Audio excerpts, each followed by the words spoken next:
On a passé les 2 millions en novembre 2024. Et là, février, je te lâche les chiffres en exclu parce qu'ils n'ont pas été encore annoncés. Et le mois dernier, on a fait 187 000 euros. Donc, ce qui fait un peu plus de 2 millions. Et on fait un pic en novembre 2023 à 75 000 euros. Donc, on est comme des fous. On se dit, ah, c'est bon, on a craqué le truc, on va passer les 1 million. Et là, on redescend.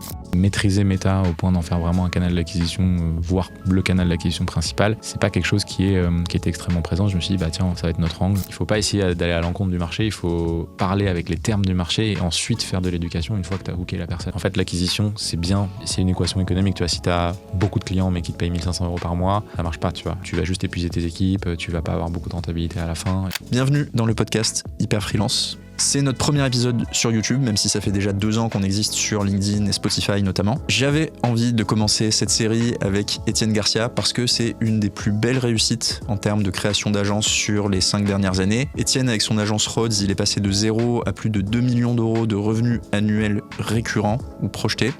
Et il vise d'atteindre les 4 millions sur l'année 2025, donc c'est une trajectoire exceptionnelle. Avant ça, il a été freelance et il avait aussi monté une agence. C'était donc l'invité parfait pour rentrer dans le détail de 3 points. Premier point, l'histoire de Rhodes. Comment est-ce que Étienne a réussi à obtenir un product market fit aussi efficace sur son marché en tant que prestataire de service. Deuxième point, selon lui, quelles sont les clés du succès aujourd'hui en tant que freelance ou pour monter une agence et notamment dans le secteur du media buying.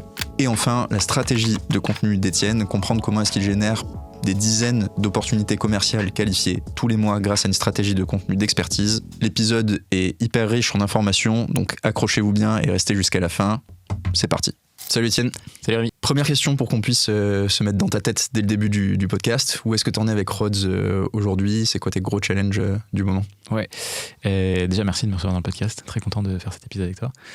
Rhodes, du coup, pour présenter très rapidement, donc, c'est une agence que j'ai fondée en 2023, donc il y a un peu plus de 2 ans maintenant, 2 ans et 2 mois exactement.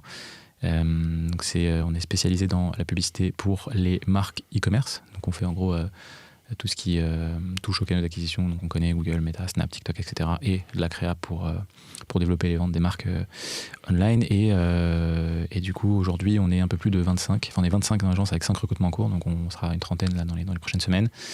On a un peu plus de 140 marques accompagnées depuis le début et une 60aine en gestion aujourd'hui. Du coup, un peu plus de 2 millions d'euros de chiffre d'affaires annuel projeté. On reviendra à cette notion après. Voilà, et aujourd'hui du coup donc la boîte se développe.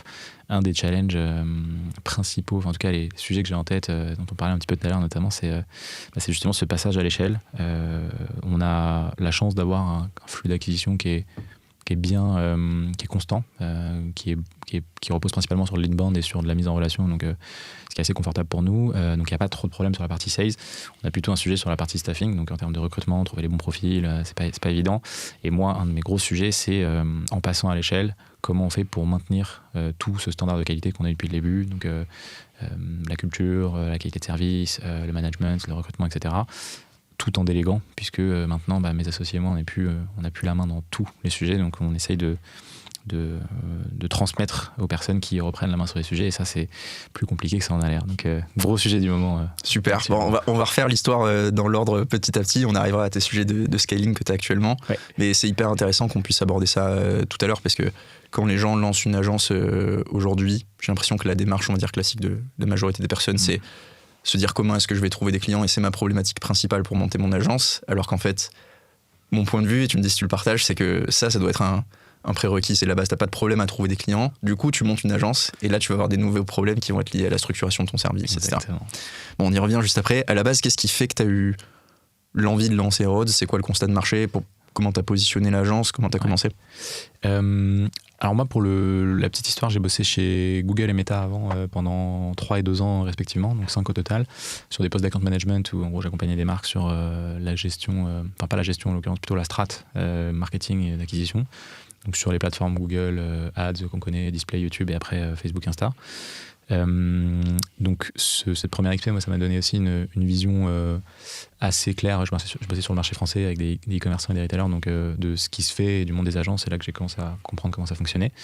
J'ai toujours eu dans un coin de ma tête l'envie d'entreprendre, mais j'attendais le bon moment, et je suis assez content d'avoir finalement eu des premières XP formatrices pour pas partir de zéro, parce que c'est quand même plus simple entre guillemets d'avoir un peu de bagage. Et donc en 2021, j'ai quitté Meta pour lancer ma première agence qui qui s'appelle Welcome Tomorrow, qui s'appelle toujours Welcome Tomorrow. Et donc je me suis associé avec un ancien collègue de chez Google, qui est un très bon pote, qui s'appelle Maxime. Si tu nous regardes Maxime, on t'embrasse. Et du coup, on a lancé une agence qui était un modèle en fait un peu hybride entre externe et interne, c'est-à-dire qu'on avait des profils internes pour faire de la gestion de projet et on staffait des personnes externes, donc en l'occurrence des freelances, sur des domaines d'expertise très spécifiques, donc SEO, SEA, etc., pour des marques qui avaient des besoins. Donc c'est un peu des task force qu'on crée pour ça. Donc on a fait ça pendant 1 an et après on a décidé de se séparer, notamment pour plusieurs raisons, mais lui avait envie d'aller plus sur des marchés émergents. Moi j'étais plus sur le marché français, c'est là où j'avais mon réseau. Et surtout, on était positionné comme une agence de growth marketing, donc c'est-à-dire qu'on faisait vraiment tout ce qui touche au marketing. Et moi, j'avais un peu de mal avec le fait d'être bon dans plusieurs disciplines. Je pense qu'aujourd'hui, particulièrement, au niveau de spécialisation qu'on a sur les différents domaines métiers, c'est compliqué d'être bon dans tout. Donc, j'ai voulu lancer un peu l'inverse, c'est-à-dire internaliser tout et faire une seule chose et le faire bien.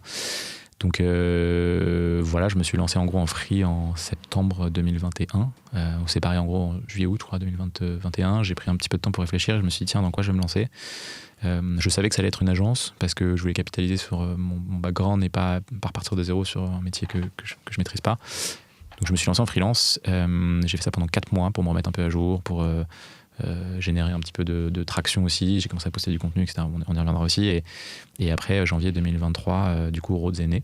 Et au tout début, Rhodes était spécialisé dans la publicité Facebook sur le e-commerce. Et mon postulat de départ, et c'est une des raisons pour lesquelles j'ai choisi cet angle-là, c'est que en ayant bossé chez Google puis chez Meta, Meta, donc c'est moins vrai aujourd'hui, mais était souvent positionné un peu comme challenger de Google et pas vu comme un canal de performance. Tandis que, notamment aux US, qui ont souvent beaucoup d'avance sur nous, sur tout ce qui est expertise, marketing notamment, y a beaucoup de marques qui ne dépendent quasi que de Meta en acquisition, donc ça prouve que c'est un canal qui est performant.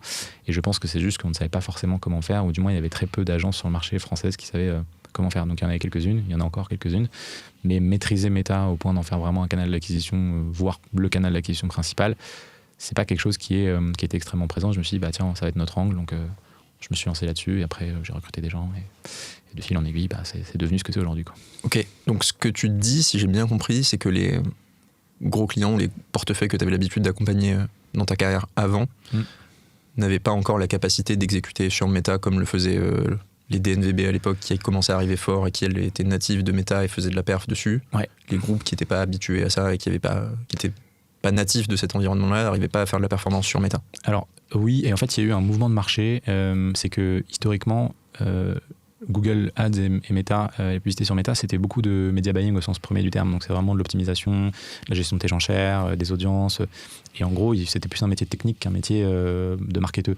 Et donc jusqu'à il y a 3-4 ans, tu pouvais faire de la perf sur Meta, très bas de funnel, si j'utilise déjà du jargon un peu du métier, avec très très peu d'efforts créatifs. Et en fait, donc la valeur ajoutée des agences, des freelances, elle résidait dans le fait de faire de la gestion au quotidien et de l'optimisation. Et entre-temps, il y a eu l'automatisation qui est passée, donc à toutes les campagnes, je ne rentre pas dans le détail, mais l'IA qui a simplifié énormément ce métier-là et qui a globalement un peu balayé ou mis au second plan le métier de media buying.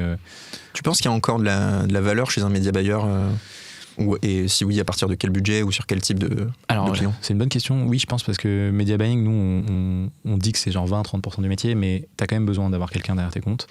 Et pour moi, ça englobe plus que juste le simple achat média comme on le connaît historiquement. Donc tu as toujours besoin, on appelle ça performance management, qui englobe d'autres disciplines, tu vois, donc typiquement le media buying, la créa, le e-com, le CRO, potentiellement du CRM. Donc c'est quelqu'un qui doit connaître et maîtriser d'autres piliers de l'écosystème au service du media buying. Donc ça reste un socle, un fondamental, mais c'est pas game changer, tu vois. Par contre, nous, ce dont on s'est rendu compte, c'est qu'en fait, ce qui faisait vraiment la différence, c'est la partie créative.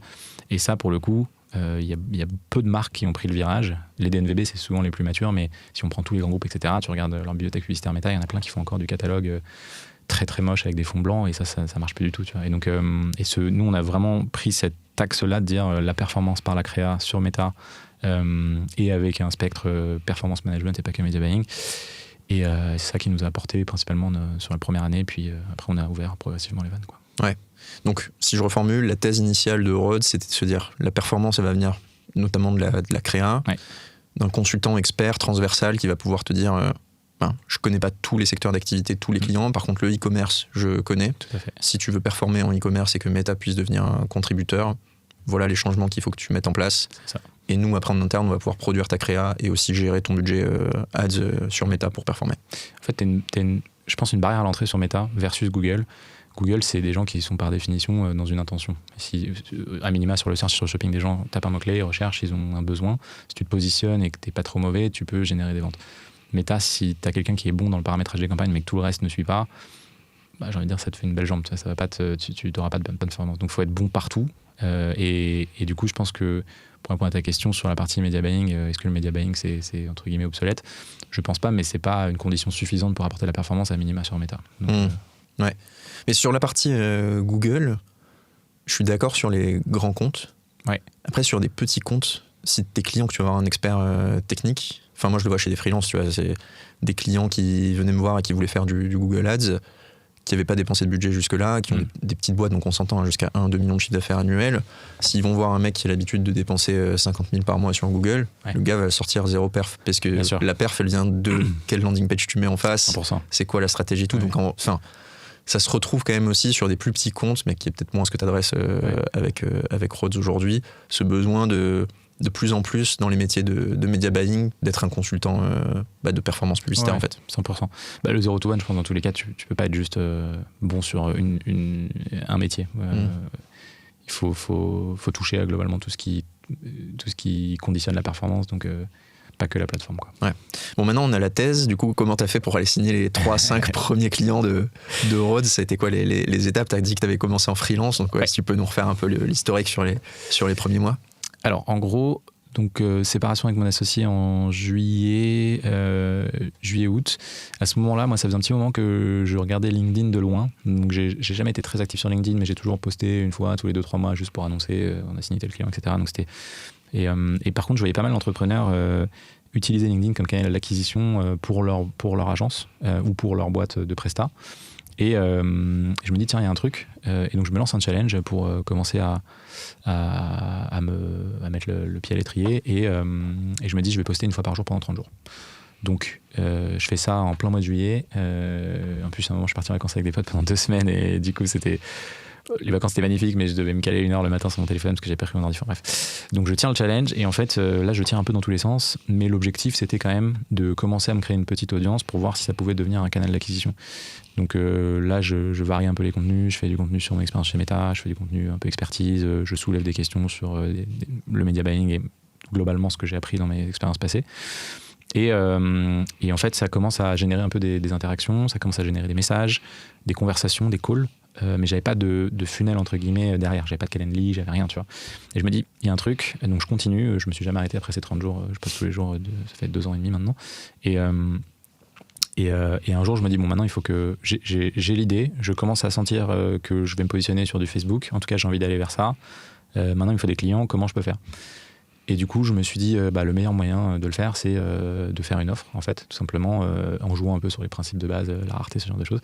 Je le théorise pas autant à l'époque, je me dis juste, go, je vais lancer un post en disant, je gère X compte pour un prix vraiment dérisoire. Et moi, mon objectif, c'était vraiment pas de faire du cash à cette époque. Ce que je voulais, c'était préparer en gros le lancement de Rhodes, parce que j'avais une target qui était janvier 2023, je voulais démarrer en début d'année pour avoir un exercice complet.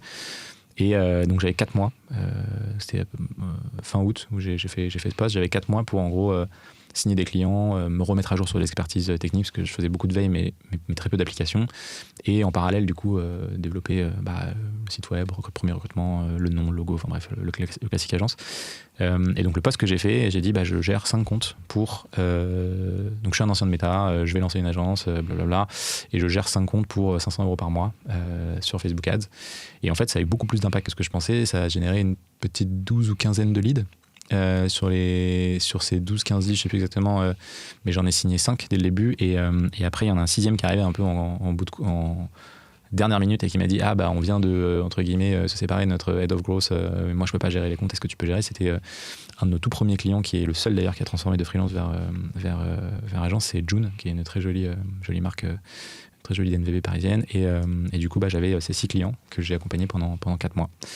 Donc c'est vraiment ce poste qui a généré les premiers clients. Donc là, 6 clients, 500 € par mois. Ouais. Et tu faisais que le media buying, tu produisais pas les créas pour ces clients. J'ai très vite vu que c'était une limite, parce qu'en fait, quand je briefais, j'allais assez loin vu que le positionnement, c'est-à-dire la perf, c'est la créa, j'allais quand même assez loin dans les recommandations créatives, on faisait des interviews clients, j'allais jusqu'à appeler les clients pour essayer de comprendre leur pain, ce genre de choses, et du coup derrière je faisais des recos, sauf que dans la prod ça suivait pas, et je me suis dit c'est chiant parce qu'en fait je fais des recos mais elles sont mal mises en application, et donc si ça marche pas, j'ai pas entre guillemets la main sur tout le spectre, et donc au final c'est comme ça d'ailleurs que j'ai commencé à bosser avec Nielsen, qui est mon associé actuel et du coup à la tête de Creads, qui est notre entité créa. Et à partir de 2 mois, je crois, que j'étais en freelance, on a commencé à bosser sur de la production de vidéos et de créa statique pour mes clients. Donc on facturait quasiment rien, mais c'était juste pour voir si en fait notre thèse, en l'occurrence, se validait, et si avec les créas que nous on gérait, on avait des meilleurs résultats. La réponse a été oui, donc voilà, c'est comme ça que ça a démarré en tout cas. Ouais, ok, super intéressant. Je sais pas si c'est une stratégie que je recommanderais aujourd'hui pour des freelances qui démarrent, parce que juste pour le contexte, en fait je crois que je m'en souviens du post que tu partages. Je me demandais si c'est pas comme ça que si c'est pas là que j'ai accroché avec ton contenu initialement sur LinkedIn. Mais le truc c'est que toi t'avais des gros éléments de crédibilité avec Google et Meta, qui fait que si un profil comme ça fait un post avec une offre à ce prix-là, effectivement, en fait, tu peux aller chercher des clients qui vont être bien. Le truc, c'est que tu savais que tu avais cette deadline de 4 mois. Ouais. Donc, en fait, tu t'en foutais un peu du cash que tu allais générer sur cette partie-là. Donc, tu étais prêt à travailler pour pas cher en perspective d'avoir des use cases pour après. Et LinkedIn on dit tout le temps ça, genre chaque année on dit il y a 1 an c'était dingue et l'année prochaine ce sera encore pire, quoi. Mais à cette époque on pouvait quand même, des posts qui génèrent 6-7 une quinzaine de prospects, j'en ai fait, mais c'était rare. Aujourd'hui c'est quand même beaucoup plus difficile. Donc le seul truc que tu risques là, c'est si t'as pas le bon profil, c'est que tu fais ce post, t'as max 2 prospects, t'as pas gonflé ton offre, et du coup ça a servi à rien. Donc aujourd'hui tu vois, j'ai l'impression qu'il y a une plus grosse barrière à l'entrée sur LinkedIn. Il faut avoir une strat qui est quand même bien détaillée. T'avais fait ça, t'étais parti du principe je poste pendant 30 jours, je vais voir. Là, je pense que c'est même 60 jours, tu vois, aujourd'hui. Pas forcément poster tous les jours, mais avoir une stratégie édito qui va être structurée. Et tu peux aller choper 2-3 clients, mais il faut avoir un price point un peu plus, un prix d'entrée qui soit un peu plus élevé, parce que du coup, si t'as 3 clients à 500 € par mois et que t'as des objectifs de cash, c'est bloqué, quoi. Tu fais bien de contextualiser, parce qu'en effet, en toute transparence, je pense que sur les 6 clients que j'ai signés, t'en as bien 2 tiers qui venaient de mon réseau, donc ils m'ont connu via LinkedIn, mais LinkedIn a été juste le déclencheur d'opportunités, mais n'a pas été la source de découverte, tu vois. Donc déjà si je l'avais fait sans mon expérience préalable chez Meta, Google, j'aurais peut-être qu'un tiers de ces leads là. Et aussi en effet j'avais posté pendant, du coup j'ai envoyé le post fin août, un truc comme ça, donc ça fait 60 jours que je postais, donc j'avais déjà créé une petite audience.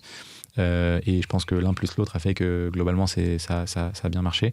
Et autre point sur la partie financière, moi j'ai vendu mes parts à mon associé à la fin de notre année. On a fait 1 an en gros d'association, donc j'avais un peu de cash, c'était pas des gros montants, tu vois, mais suffisamment pour mettre une amorce dans Rhodes, et en gros j'avais pas besoin entre guillemets de générer beaucoup d'argent avec le taf freelance. Donc oui, très clairement je suis pas sûr que ce soit duplicable, tu vois, en l'état, mais c'est ça, c'est juste qu'on n'est pas du coup 15 postes, je me lance et je fais une offre à 500 € par mois dans les 3 prochaines semaines. C'est mieux avoir du SAV. Ouais, c'est ça.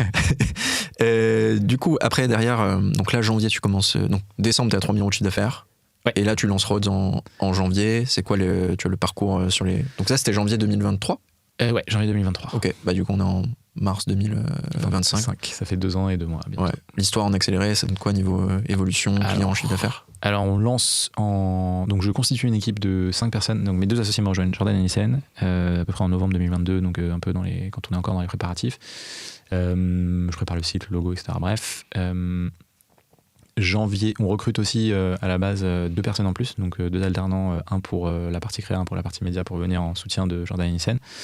Et on lance kick-off, lancement de Rose le 2 janvier, je crois, où j'avais booké un petit espace à Paris où je fais venir tout le monde.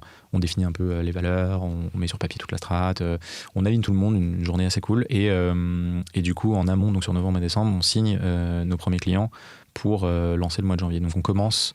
Donc pareil sur LinkedIn, sauf que là j'avais beaucoup plus de contenu parce qu'entre-temps j'avais documenté tout ce que j'avais fait avec mes clients, les résultats que j'avais fait, des case studies, donc en fait j'avais une plus grosse audience sur la partie Facebook, on avait déjà une bonne crédibilité. Et donc on a commencé en janvier avec 10 000 € de MRR. D'ailleurs je me souviens que le jour de notre team building kick-off. On a reçu la signature de notre 5e, je crois, ou 6e client qui nous a fait passer la barre des 10 000. Donc on était trop cool, on commence à 10 000. Bref, donc janvier 2023, on fait 10 000. On bombarde sur LinkedIn, qui a été notre canal d'acquisition principal. Facebook, on fait Facebook Ads, e-commerce, on fait que ça. Ça nous porte très rapidement, avril, je crois qu'on monte à donc Q2, on monte à 30 000 de MRR. Donc là, on commence tout doucement à un peu staffer les équipes, et moi, à l'époque, je gérais encore des comptes, donc je commence à les transitionner progressivement. On continue sur exactement ce qu'on fait, donc on signe et on monte à Q3, je pense, autour de 60, un truc comme ça. Et on fait un pic en novembre 2023 à 75 000 euros. Donc on est comme des fous, on se dit c'est bon, on a craqué le truc, on va passer les 1 million, et là on redescend. Donc décembre, on redescend à 65, janvier, on redescend à 63, et là on se dit merde, on a atteint un premier plafond. Et on se rend compte que y a plusieurs choses, c'est que on avait signé beaucoup de petits clients, donc petits clients, donc moins de factures. On a aussi beaucoup de churn, donc on avait des niveaux de churn qui étaient énormes, mais pas parce qu'on faisait du mauvais taf. On a toujours traqué le NPS, la satisfaction client, etc. On a des clients qui partaient alors qu'ils nous avaient mis des 10 de NPS 6 mois consécutifs, tu vois. Donc je pense que c'est structurellement, financièrement, c'était pas les bons clients pour nous. C'est arrivé qu'on perd des clients parce que les résultats n'étaient pas là, c'est le jeu, je pense, dans toute agence. Mais en tout cas, ce qu'on maîtrise, c'est la satisfaction sur le service qu'on a livré. C'était rarement une cause de départ, de churn. Par contre, on avait beaucoup de churn. Donc on avait un peu le vent de face où dès qu'on signait de nouveaux clients, en fait, on en perdait autant, et donc on s'est dit, OK, il y a un problème. Donc on a revu tous les systèmes de fonctionnement, les engagements, la qualification de nos leads, etc. Bref, donc on commence 2024 à 65 000, et très vite, on remonte la pente. Et février, je crois, on passe les 1 million par an. C'était en 14 mois, donc on fait 89 000 euros. Et après, du coup, on passe les 100 000, je pense, en 2 ou 3 mois plus tard. Ça doit faire 17 mois, 100 000 par mois, on doit faire 109, 110. Et là, le pic qu'on a fait le plus haut, donc on a passé les 2 millions en novembre 2024.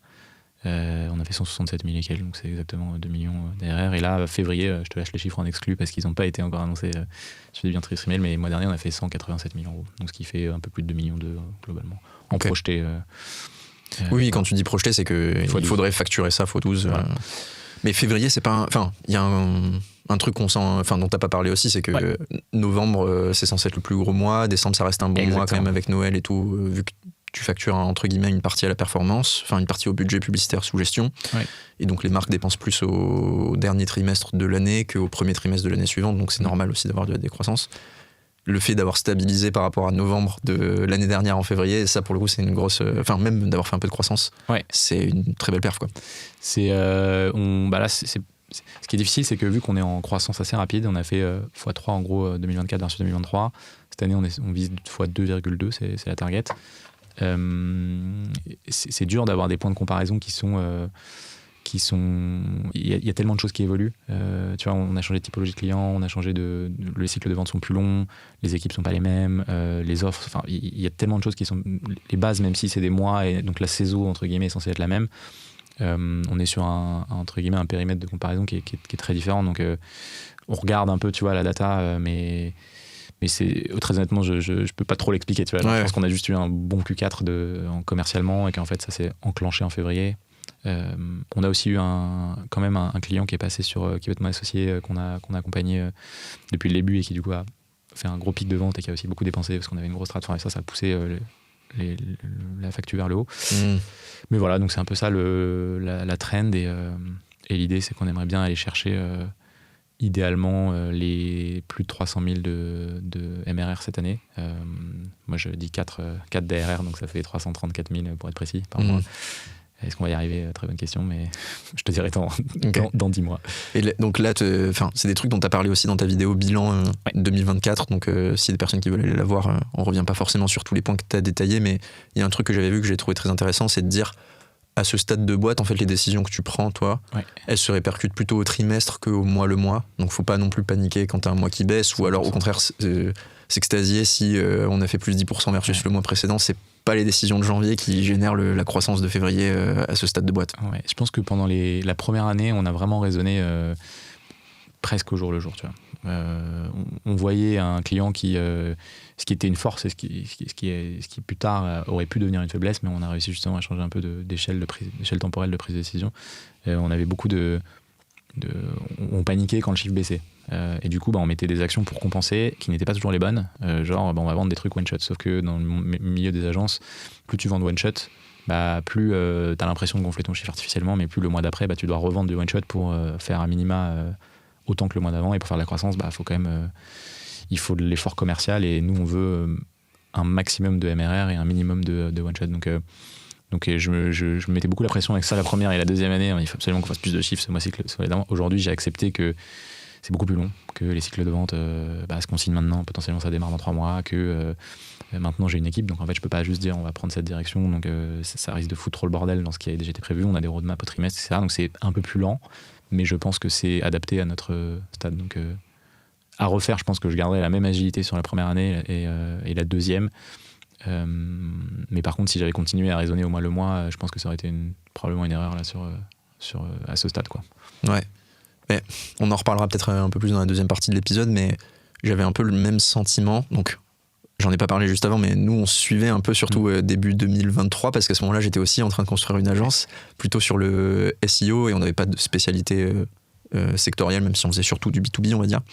Et c'est un truc que j'ai senti aussi, tu vois, c'est que quand certains mois, tu essaies de vendre des prestations one-shot, dans des trucs qui vont être non répétables, en SEO, tu vois, une synergie que tu as beaucoup, un upsell que tu peux faire sur des clients, c'est en fait, on va aussi refaire votre site. Ouais. Parce que votre site, il est explosé, donc vous n'allez pas avoir de perf en SEO s'il y a une mauvaise expérience utilisateur. Mais c'est très différent les compétences de refaire un site versus accompagner une boîte en SEO. Donc tu peux chercher à te dire, c'est parfait, je fais plus 5000, plus 10 000 parce que je vais refaire un site. Et par contre, le calvaire opérationnel que ça génère de l'autre côté, il faut recréer des process, etc. Donc, on avait bien gonflé. Enfin, c'est pour ça qu'on a eu des belles stats. On faisait 45 de MRR, mais du coup, il n'y avait pas toute la partie qui était récurrente au bout de 6 mois.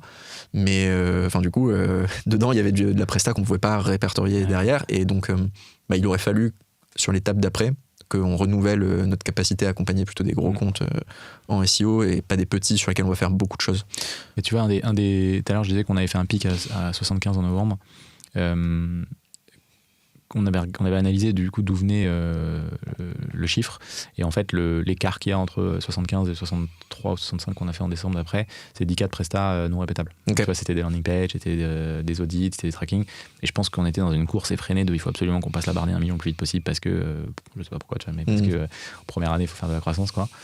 Et in fine, on a pris plus tardivement, dès fin 2023, beaucoup de décisions de focus en se disant faut pas qu'on s'éparpille pour les raisons que tu cites, hein, ça peut foutre du bordel organisationnel, ça te défocus. En plus, c'est des métiers qui sont quand même différents, tu vois, genre créer une LP, t'as beau être bon en CRO et comprendre que ça fonctionne, c'est une presta et c'est un service du coup qui a son propre process, qui a sa manière de délivrer, etc., et qui en fait prend du temps à des personnes dont c'est pas le métier initial. Donc le focus a été on y est revenu après, mais on s'est dit à fin 2023, 2024 ça a eu du focus, quoi. Ok, ça fait j'ai encore 2 questions là sur cette partie, puis après on va passer à une partie plus sur les clés du succès, tu vois, comment progresser en agence et en freelance sur ce type de marché-là. Et première question, c'est quoi aujourd'hui tes offres que tu déploies? Et je te poserai la deuxième question après. Alors, nos offres, on a beaucoup itéré. On a toujours eu 2 offres principales qui ont drivé la grande majorité de notre chiffre d'affaires. C'est le média, donc le media buying au sens gestion des campagnes de nos clients. Donc, ils nous confient la gestion et c'est nous qui avons la main sur le compte et on opère les campagnes. Je simplifie, hein, c'est bien évidemment, il y a du conseil strat, du conseil créa, du conseil e-com, CRO, etc. qui est autour, mais la presta, c'est ça, c'est du media buying. Et à côté, on a la créa. Et donc la créa, c'est production de contenu à destination de la pub, donc vidéo, images, statiques, GIF, bref. Et la petite particularité, c'est que nous, on vend, et on a mis beaucoup de temps à trouver notre product market fit là-dessus, on vend de la créa en abonnement. Parce que nos clients, et notre cible, c'est des clients qui dépensent et qui scale, et du coup, ils ont besoin de tester beaucoup de créa, et en fait, ça n'a pas de sens de vendre du one-shot. D'ailleurs, je pense que dans le marketing, il y a de moins en moins de prestats qui, à mon sens, se vendent en one-shot. Comme un site, une fois qu'il est livré, il y a quand même beaucoup d'itérations qui sont à faire après. Et ça nous a pris beaucoup de temps, mais on a réussi à le craquer enfin. Donc maintenant, c'est 80-90% de notre chiffre d'affaires créa, c'est du recurring. Donc ça, c'est les 2 prestats historiques. Et en 2023, on vendait un peu d'autres trucs. Donc on a vendu par exemple un petit peu de Klaviyo, on a vendu des landing pages, on a vendu des audits, de la pose de tracking. Et en fait, c'était une énorme connerie parce que on passait beaucoup de temps à se défocus et à s'éparpiller. Et donc à partir de 2024, on a cut toutes ces prestats-là. On a gardé certaines qui sont en fil rouge, qui nous prenaient très peu de temps. Aujourd'hui, c'est peut-être même pas 1% de notre chiffre d'affaires, tu vois. Et donc depuis 2024, on ne fait que exclusivement du média et de la créa. On avait une offre aussi historique qui était du coaching. Donc pour des marques qui veulent internaliser ou qui n'ont pas envie de déléguer mais qui ont quand même besoin d'avoir un accompagnement sur l'expertise que nous on peut avoir. Ça on le fait très occasionnellement et uniquement en recurring. Et on n'aime pas trop parce que... on n'aime pas trop. C'est cool parce que ça te permet de signer des jolies références, mais c'est pas scalable. Parce que du coup, tu as un tarif fixe versus... et donc, si tu augmentes, tu arrives à craquer le plafond de verre et à faire scaler une marque, elle va augmenter ses dépenses, mais toi, tu ne bénéficies pas de cette augmentation des dépenses. Tandis que sur le modèle media buying, nous, on a une rémunération fixe plus variable sur le volume de dépenses. Donc, si un client scale, il dépense plus. S'il dépense plus, il génère plus de chiffres et nous, on prend plus de factures. Donc, c'est un cercle vertueux. Sur notre modèle, ça peut être un cercle vicieux sur d'autres types de clients, genre les clients qui sont pas à la perte par exemple, mais nos clients ils sont tellement proches de leur PNL que s'ils dépensent plus c'est que ça leur apporte plus de ventes, quoi. Donc voilà un peu dans les grandes lignes les offres aujourd'hui. Ok, donc aujourd'hui tu fais plus de landing page, non. Tu fais plus de Klaviyo. Non. C'est pas un truc que tu veux refaire à un moment? Non, franchement on s'est posé la question début décembre 2024, donc là il y a quelques mois on a fait une retraite avec mes associés et on s'est posé la question de, ok, on a fait 0 à 2, comment on fait 2 à 4, 5 et plus, on verra plus tard, je me projette pas aussi loin. Et en fait, je pense que dans le monde des agences, tu as vraiment deux playbooks. Tu as le playbook vertical, où tu te dis, je fais ce que je fais et je le fais, j'épuise le marché jusqu'à ce que j'ai atteint le bout, quoi.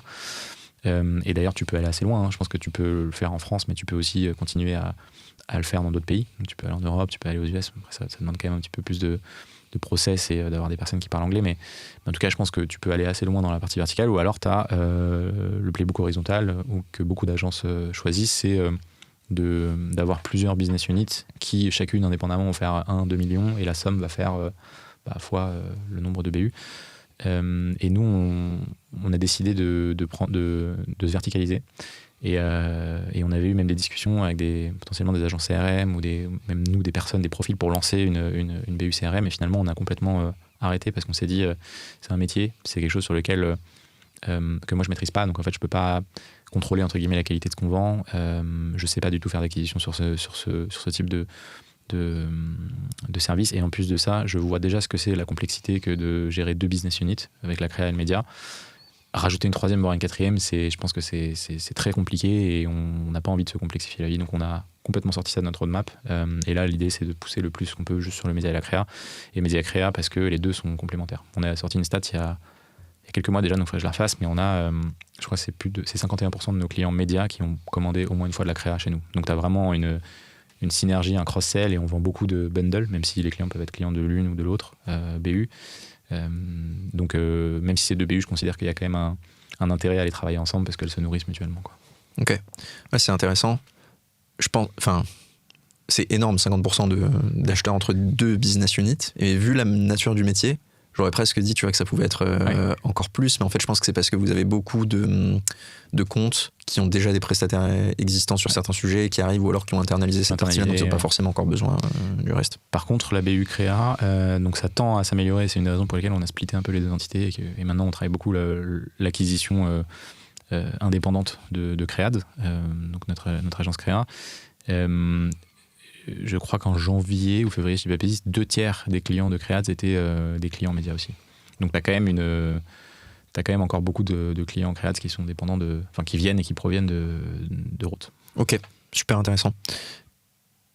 J'ai l'impression que, en fait, déjà, on a cité plein de métiers de vertical sur lesquels, pour un freelance, donc on a une grosse audience de freelance, mais pour un freelance, tu peux à chaque fois choisir une verticale et juste tu fais ça. Ouais. Et si tu le fais très bien, tu auras une activité qui sera extrêmement rentable pour toi et pour tes clients. Donc ça, c'est un premier point sur la partie performance management, la partie créa.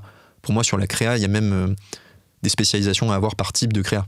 Tu peux être créatif stratégiste, mais tu peux aussi être que sur les statiques, que sur les UGC, que sur certains formats, et tourner extrêmement bien sur un modèle d'abonnement, comme tu disais.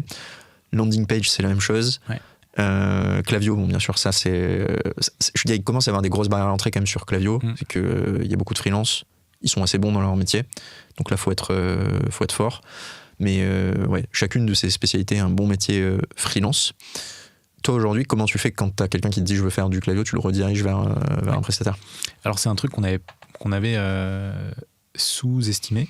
Mais en fait, le fait de prendre cette décision, nous a placé comme un partenaire pour des agences CRM et notamment les meilleures agences CRM du marché, en tout cas en France, plutôt comme un concurrent. Et en fait, tu as beaucoup d'agences qui, au début, partenairent un peu avec les agences CRM. Un jour, elles lancent leur BU CRM et donc du coup, mécaniquement, elles deviennent concurrents. Donc en fait, elles bossent plus ensemble. Et nous, on s'est dit, on fait ce choix-là parce que de toute façon, on a déjà beaucoup à faire avec ce qu'on fait. Et ça a eu un effet assez vertueux qui fait que ces agences-là nous ont, entre guillemets, ouvert leurs portes de on va bosser ensemble, on va créer des case studies ensemble, on a envie de faire des synergies, etc. Et in fine, c'est quelque chose de très bien parce qu'on on sait que nous, on fait notre métier et on le maîtrise. On confie à quelqu'un et réciproquement le CRM et eux, s'ils ont des besoins, ils nous confient les ads. Et on sait qu'entre guillemets, on a les meilleurs de chacune des catégories. Et si on arrive à bien bosser ensemble, potentiellement, le client est bien accompagné.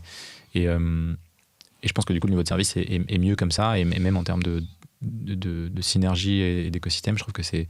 En tout cas, nous, ça marche plutôt bien aujourd'hui. On n'a pas vocation à changer, quoi. Ok. Super intéressant. On passe à la partie 2. J'ai envie qu'on fasse, comme je te disais, une partie dédiée sur les clés du succès. Ouais. D'abord en freelance, tu as vécu cette partie-là, puis après en agence, et en particulier forcément sur vos secteurs. Toi aujourd'hui, petite question d'introduction là-dessus, pour voir jusqu'où on peut aller. Tu avais dit à un moment que ton objectif était de monter un jour à 50% d'EBITDA, peut-être plutôt 30-35 sur cette année. Ouais. Est-ce que tu penses que c'est possible pour une agence d'atteindre ce niveau de rentabilité ? Et puis après, on reprend les étapes en commençant du 0 à 10 et ainsi de suite. Je crois que tu allais chercher dans les... Je sais pas si je l'avais dit dans la vidéo, dans un post LinkedIn. Soit dans la vidéo, soit sur un post. Oui, alors en fait... je pense honnêtement que c'est possible, mais je pense que c'est pas facile. Déjà, je connais des agences, donc je tairai le nom parce qu'ils n'apprécieraient pas que je partage ça, mais qui sont montées à 60% d'EBITDA sur des métiers similaires de prestation de services. Donc je pense que c'est faisable, mais ça demande, pour moi, il y a deux manières de faire. Soit tu tires sur tes équipes, soit tu augmentes tes prix. Il n'y a pas d'autre manière, entre guillemets, d'aller faire de la marge. Et quand je dis tire sur tes équipes, c'est soit tu les surstaffes, soit tu les sous-payes. Nous, on n'a pas du tout envie de faire ça parce qu'on construit plutôt un modèle où on recrute des personnes qui ont de l'XP. On s'adresse à une typologie de clients qui sont assez exigeants. Donc, en fait, et notre enjeu en tant qu'agence, c'est la rétention. C'est pas que les clients ils restent 3 mois et ils s'en aillent. Donc, on a tout intérêt à recruter des personnes et à les mettre dans des bonnes conditions pour qu'ils puissent délivrer du travail de qualité. C'est ce que ça fait un cercle vertueux. Donc, la seule option qui nous reste pour nous, c'est d'augmenter les prix. Et pour augmenter les prix, du coup, augmenter les prix... pas forcément, mais augmenter le panier moyen. Parce que tu peux avoir un prix, nous c'est sur le variable, entre guillemets, sur le média où on fait notre marge, parce qu'on a des comptes, on a des prix d'entrée fixes, mais pour un pourcentage des dépenses, et puis on arrive à chercher des comptes qui dépensent, plus globalement on prend de variables, et c'est là que ça devient intéressant en termes de marge. Donc moi je pense que ça c'est la première chose à faire. Par contre, pour augmenter tes prix et être au-dessus du marché, il faut pouvoir délivrer derrière. Donc, et ça c'est beaucoup plus dur que ça en a l'air, parce qu'il faut des profils qui soient ultra bons. Et ces profils ultra bons, ils sont difficiles à aller chercher, donc il faut aussi avoir une marque employeur qui permet de les attirer, il faut avoir des conditions de travail qui sont intéressantes. Nous, c'est pour ça qu'on a fait le choix du télétravail aussi, parce qu'on sait que ça ouvre le pool de candidats et que surtout ça permet à des talents justement de concilier vie pro, vie perso. Enfin bref, je ne rentre pas trop dans le détail là-dessus, mais donc il y a cette partie-là où nous, il faut surtout être numéro 1 dans ta catégorie et être identifié comme les meilleurs, ou alors j'ai envie de bosser avec eux, et entre guillemets, même s'ils sont 20-30% plus chers que le marché, je sais que ça va faire du bon taf. Donc ça, c'est vraiment notre fer de lance, on veut... avoir la meilleure presta et être les meilleurs sur ce segment-là. Et après, je pense qu'il y a un autre axe, c'est, à mon sens, quand tu es 30, 40, 50 dans une agence, je pense que tu peux tenir sans avoir énormément de couches intermédiaires, de fonctions qui coûtent et qui ne rapportent pas directement. Typiquement du middle management, typiquement des fonctions support, RH entre autres, on a une RH et un DAF. Et du coup, je pense que si ton objectif dès le début c'est de faire, j'ai n'importe quoi, mais 2 millions d'EBITDA, mais que tu le fais en ayant des prix qui sont bas, parce que tu n'as pas choisi cette voie-là d'aller chercher entre guillemets les top clients, et tu vas être obligé d'avoir une agence avec 100 personnes, parce qu'il faudra que tu fasses 10 millions, et 10 millions à gérer, c'est beaucoup de monde. Et je pense que c'est là que ça devient un peu un cercle vicieux, parce que tu passes un step où tu es obligé de recruter des fonctions intermédiaires, de faire passer ces middle managers, etc. Et moi, je pense que le vrai game, en tout cas, je verrai peut-être que je me plante, mais c'est de rester à une taille qui te permet d'éviter d'avoir trop de personnes entre les deux, d'avoir une team de 30, 40, 50 tireurs d'élite, et du coup d'augmenter les prix progressivement comme ça pour que ça tire sur son EBITDA. On a aussi un gros avantage, nous, c'est qu'on a très peu de coûts fixes. À part les salaires, on n'a pas de bureau, On investit beaucoup dans les séminaires. Donc, mine de rien, c'est quand même une ligne de coût en moins. On a fait le calcul, c'est quand même... je pense qu'on doit peut-être être à 60, entre 50 et 60% de ce qu'on investit en séminaire et team building, c'est 50-60% de ce qu'on aurait payé en bureau. Donc, c'est pas non plus une ligne à zéro, parce qu'on veut que les équipes passent des moments, etc. Mais mine de rien, ça, c'est quand même une ligne de coût en moins. Donc, je pense que c'est pas infaisable. C'est difficile et ça passe par plusieurs étapes. D'abord, assainir, en gros, avoir une équipe qui est vraiment bien et ensuite monter le panier moyen progressivement sans avoir à recruter supplémentaire. Donc, je préfère avoir moins de clients, mais plus gros que plus de clients, mais plus petits, quoi. Ouais, complètement. C'est un peu un concept que je partage aussi aux freelances, c'est de se dire ton objectif à moyen long terme, c'est de devenir la solution entre guillemets de luxe sur ton marché pour que la décision du prospect ne se fasse pas, enfin des prospects que tu vises ne se fasse pas sur le prix. 100%. Et enfin, il y a aussi un truc sur lequel ça te met en position délicate quand tu as une agence de parler de ton EBITDA, c'est qu'après les clients peuvent te dire attends, si tu fais 50% d'EBITDA, tu es en train de te rincer sur mon dos. Et donc c'est là où il faut avoir le bon truc pour naviguer, de dire nous on est positionné valeur, on délivre de la valeur pour nos clients. Ouais. Et c'est le fait de faire de la marge qui nous permet de générer de la valeur. Et ça, c'est ultra important. Et pareil, ça te met en position délicate vis-à-vis des équipes parce que tu te dis, attends, s'ils font 50% d'EBITDA, il faut peut-être doubler les salaires. Ouais. Et le truc que tu as quand même sur des boîtes qui font beaucoup d'EBITDA, plus sur le logiciel et tout, là, c'est habituel d'aller atteindre, enfin, pas habituel, mais ça arrive d'aller atteindre ce niveau de marge, c'est qu'elles sont incentivées, en fait, au résultat. Donc, si tu fais 40% d'EBITDA, en fait, tout le monde est content. On pourrait dire que tu as juste l'EBITDA de ce que tu rends aux employés derrière en intéressement sur le résultat, mais du coup ça revient même d'avoir un EBITDA plus faible, mais ce que tu peux partager avec tout le monde. Donc tu es orienté, positionné valeur, tu es la solution de luxe sur le marché parce que tu vas bosser qu'avec des clients qui cherchent pas le prix, mais qui cherchent la performance, et toi tu délivres de la performance derrière. Du coup tu attires des personnes en interne qui vont vouloir délivrer la performance et le cercle est vertueux. Ouais. Mais en pratique, c'est extrêmement dur à exécuter parce que il y a tous les, enfin c'est de l'horlogerie quoi. Faut faire cliquer toutes les parties du mécanisme et c'est pas évident. Quoi. C'est pas évident, surtout sur un marché comme le nôtre où c'est très concurrentiel. Et donc en fait, les arguments différenciants, il y en a peu, tu vois. Nous, on a choisi la spécialisation, donc on n'est pas bon en, par exemple, je sais pas, sur la verticale de l'assurance, tu vois, mais sur le e-commerce, je pense sans trop me tromper qu'on fait partie des agences qui ont le plus d'expertise dessus. Est-ce qu'on est meilleur? Je sais pas. Mais en tout cas, on est bien positionné là-dessus. Donc, si une marque e-commerce a des besoins, je sais que, sauf si elle ne nous connaît pas, on sera à minima sollicité dans les appels d'offres. Après, je pense que nous, notre meilleur indicateur, c'est quand on a des leads où il n'y a personne en face. Donc là, ça veut dire qu'on a réussi à vraiment créer quelque chose d'unique où il ne nous compare pas à quelqu'un d'autre. C'est je veux bosser avec Rhodes ou pas. Donc c'est oui, non, c'est pas Rhodes ou quelqu'un d'autre. Tu vois. Et t'arrives à avoir ça sur des grands comptes où là, c'est plus habituel d'aller faire de l'appel d'offres. T'as des boîtes où tu te dis normalement, ils auraient fait un appel d'offres et là, ils en ont pas fait un. Ça arrive. Ça arrive, ouais. C'est arrivé. C'est même sur des très jolies marques qu'on a signées. C'est pas encore la majorité des cas. Je pense qu'on n'est pas encore à ce stade-là où on veut bosser juste avec Rhodes parce que c'est Rhodes, tu vois. Mais... En fait, ce qui est inatteignable sur le type de compte que tu vises en solo, moi, ça m'arrive. Enfin, c'est rare en fait que je sois benchmarké, mais parce que je bosse pas avec des boîtes. Enfin, c'est parmi les critères, tu vois, de pas bosser avec des boîtes de plus de 20 personnes. Donc, par définition, ça réduit le volume de clients. Mais du coup, là, tu sais que t'es pas benchmarké, t'es à l'aise sur les prix que tu peux pratiquer. Mais c'est toujours relatif parce que les acheteurs ils sont éduqués, donc les clients sont éduqués, ils savent combien ça coûte une presta sur le sujet, donc même si t'es pas benchmarké, tu peux pas faire n'importe quoi. Mais c'est hyper. Moi, c'est un beau succès d'avoir atteint ça. Je mise beaucoup sur le contenu pour ça, parce que le contenu, mine de rien, est un élément différenciant. Parce que en fait, le client, il est au-delà d'être de se reconnaître ou pas dans ce que tu dis.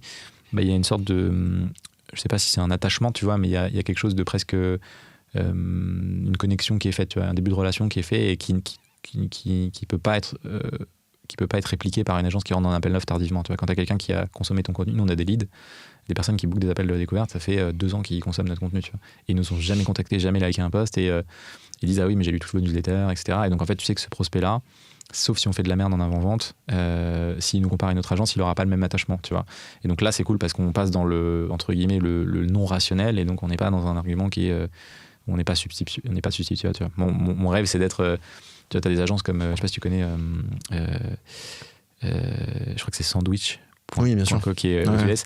Ils facturent $250 000 une vidéo, personne ne les questionne, tu vois. Parce que tu sais que c'est pas une agence de prod, c'est Sandwich, tu vois. Et, bon, on n'en est pas là, mais en tout cas, c'est un peu ce vers quoi on aimerait tendre, quoi. Ouais.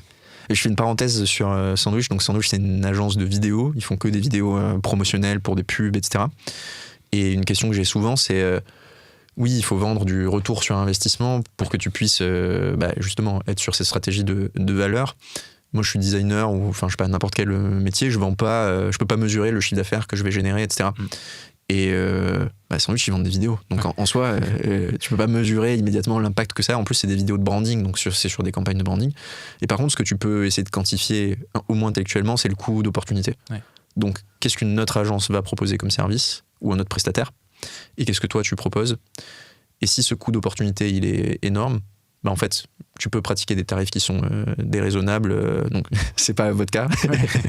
Mais Sandwich, pour le coup, c'est le cas. Quand tu achètes une vidéo à 250, 500 000 balles et qu'elle va durer 3 minutes, le tarif, il est déraisonnable, objectivement. Si tu le compares à ce que tu trouves sur le marché, ça n'a aucun sens. Exactement. Mais par contre, l'avatar client, il est très clair. C'est des boîtes qui, du coup, vont dépenser probablement 2-3 millions en publicité après derrière dessus. Qui vont aller pour en IPO. Exactement.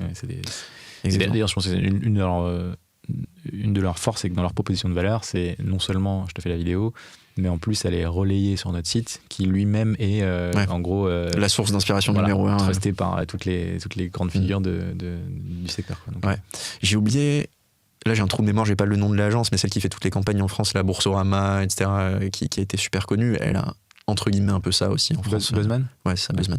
T'as un peu ce côté chez Buzzman aussi. Si tu reconnais la patte en plus à chaque fois, il serait très très fort aussi. Donc voilà, bon, ça c'était pour la petite parenthèse.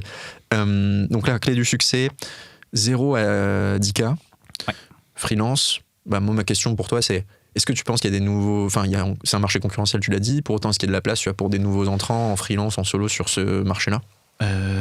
Oui, alors je pense que c'est un marché qui se renouvelle et surtout... c'est un marché qui est extrêmement profond. Moi, je suis persuadé que s'il y a autant d'agences, de freelance, c'est qu'en fait, il y a vraiment un déséquilibre entre l'offre et la demande. Toutes les marques ont besoin de faire du marketing, toutes les marques ont besoin de faire connaître leurs produits en ligne et on a juste à regarder l'évolution du nombre d'utilisateurs sur les réseaux sociaux, du temps passé versus la télé, du pourcentage que prend le e-commerce, si je prends notre secteur dans le PIB français. Tout est en croissance. Donc pour moi, c'est un marché qui va continuer de se développer, en tout cas sur notre créneau. Et je pense que si les freelances et les agences fonctionnent aussi bien, c'est parce que c'est difficile de trouver des talents. Et même quand tu trouves des talents, c'est difficile pour ces talents de rester à la pointe, parce que ça évolue énormément. Alors que quand tu es free ou quand tu es en agence, tu es exposé quand même à beaucoup de cas, tu fais de la veille, donc tu es entre guillemets à la pointe de ce qui se fait sur ton métier. Donc je pense que oui, pour moi, il y a encore de la place.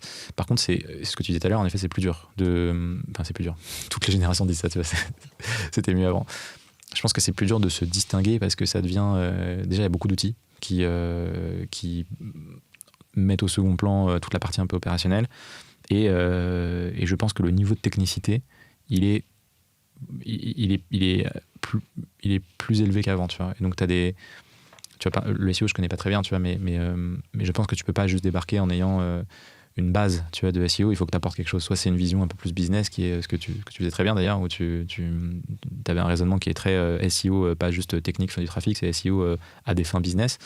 Ou soit tu es vraiment quelqu'un qui va dans le détail et tu as des gens qui percent sur ça. Je pense notamment sur la partie Google pure et dure. Tu as des créateurs de contenu sur LinkedIn. Je pense à Mathieu Tranvan, entre autres, que tu connais peut-être, qui est extrêmement pointu. Ça, c'est un argument différenciant parce que tu sais que des gens qui cherchent, entre guillemets, l'expert et l'orfèvre du SEA, ce mec-là sera probablement le bon, tu vois. Donc je pense que oui, mais je pense qu'il faut avoir un élément différenciant. Et j'irai même plus loin. Je pense que c'est très dur Enfin, en tout cas, moi, j'en ai fait l'expérience, parce qu'on a été une agence avant qui était en growth, de rentrer par plusieurs sujets. Je pense que rentrer par un sujet, nous, c'est ce qui nous a porté. On est rentré par Facebook Ads. Et en fait, même si derrière, on vendait d'autres choses, notre point d'entrée, c'était Facebook Ads. Donc, notre communication, c'était Facebook Ads. Aujourd'hui, ça aide encore, trop d'ailleurs, à mon goût. on essaye de montrer qu'on fait aussi du Google, ce genre de choses, mais c'est pas facile, parce qu'on nous connaît pour ça. Et sans ça, en fait, on n'aurait probablement pas eu notre croissance. Et pour moi, il y a une différence entre le positionnement, donc ton produit d'appel, tu vois, genre pourquoi tu es connu, ce sur quoi tu es reconnu, et derrière, tu peux vendre d'autres prestats, tu peux potentiellement avoir un accompagnement plus large, c'est pas problématique, mais voilà, dans les grandes lignes, ce qui me passe par la tête. Ouais. En fait, je pense que de toute façon, la partie la plus dure, si tu n'as pas d'expérience, on va dire, sur le domaine et que tu veux te lancer sur un sujet, sur un marché, on va dire, sur un gros marché, c'est un énorme marché, mais par définition, quand on le regarde de loin, il est extrêmement concurrentiel parce qu'il y a plein d'acteurs dedans. Et la difficulté que tu as si tu n'es pas interne, donc tu n'as pas été salarié en agence, tu n'as pas eu une expérience chez l'annonceur, etc., tu veux te reconvertir sur le sujet, c'est de bien comprendre que tu connais pas le marché et donc que toutes tes idées sur ce qu'il faut faire sont a priori mauvaises. Donc il faut trouver les personnes qui sont influentes et qui partagent du contenu de qualité, t'en fais partie sur ton domaine, les repérer, étudier ce qu'elles disent, et à partir de là, essayer de choisir un angle, comme tu disais, qui va être différenciant et te permettre d'aller apporter un élément en plus du reste du marché. Pour moi, t'as plusieurs possibilités. Tu me dis c'était ok, je pense que tu peux rentrer par le canal. Donc se dire Meta, Google, ce sont des gros canaux sur lesquels il faut de l'expérience. Je pense que c'est plus rapide peut-être d'aller de devenir l'expert genre de Pinterest, de Snapchat, faire que de l'ads sur TikTok par exemple, même si pareil, il y a quand même de la concurrence, donc ça va pas être facile non plus. Mais tu peux au moins essayer de te dire là-dessus, je vais aller trouver des trucs qui n'ont jamais été dit avant et poncer le sujet à fond. T'as le secteur, donc tu peux faire du e-commerce. C'est un secteur qui est très concurrentiel, donc en général les personnes qui commencent en e-commerce, il va falloir taper des petites marques, hein. Donc c'est là où c'est dur, c'est que tu dois devenir un expert tout en bossant avec des petits clients et les renouveler après. Et après tu as la possibilité d'aller sur d'autres industries. Donc par exemple un truc qui peut-être est un peu sous-adressé à mon sens aujourd'hui par rapport au e-commerce sur Meta, c'est le B2B. Il n'y a pas beaucoup de freelance en fait qui sont experts sur l'acquisition de lead B2B Meta. Ça peut être des exemples quoi. Et un autre point sur lequel je voulais revenir aussi, c'est la partie la créa, et du coup c'est de plus en plus un objet de performance. Là pour moi, tu avais partagé je crois que c'était soit un post, soit une vidéo sur le métier qui a de l'avenir, créatif stratégiste.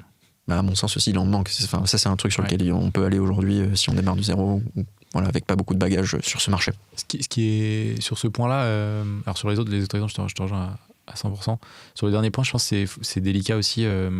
Parfois tu peux être en avance sur ton marché. Ça peut paraître très, très bête, mais nous, on s'est rendu compte que la creative stratégie, c'est quelque chose qui est très connu aux US, qui est très démocratisé au UK et dans les marchés plus en avance que nous en termes de ads et en e-com, mais en France, personne ne connaît. Et tu as quelques agences qui font un peu d'évangélisation. Nous, on en fait partie. Mais je pense que tu as des creative stratégistes qui sont en poste chez l'annonceur. En France, tu en as peut-être 5 ou 10, tu vois, max. Et ceux qu'on connaît, y en a 2-3 qui postent sur LinkedIn, mais pas plus, tu vois.